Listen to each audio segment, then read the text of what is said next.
દિલ્હી પોલીસે ક્રિકેટ સટ્ટાબાજીના એક મોટા રેકેટનો પર્દાફાશ કર્યો છે. દિલ્હી પોલીસની ક્રાઇમ બ્રાન્ચે વિવિધ રાજ્યોમાંથી 10 આરોપીઓની ધરપકડ કરી છે. આ ગેંગના સભ્યો અલગ અલગ રાજ્યોમાં સક્રિય હતા.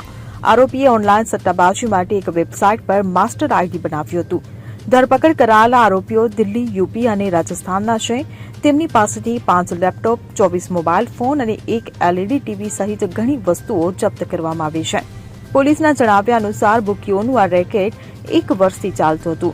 પોલીસ તપાસમાં સામે આવ્યું છે કે બિગ બેશ લીગની 7મી T20 ક્રિકેટ મેચ સવારે 10:30 વાગ્યે હોબાર્ટ હરિકેન્સ અને પર્થ સ્કોર્ચર્સ વચ્ચે રમાઈ હતી.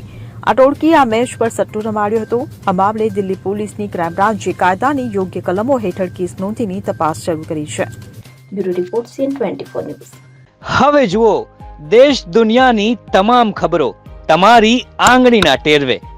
ઉઠાવો મોબાઈલ અને Google Play Store પરથી ડાઉનલોડ કરો અમારી CN24 ન્યૂઝ મોબાઈલ એપ.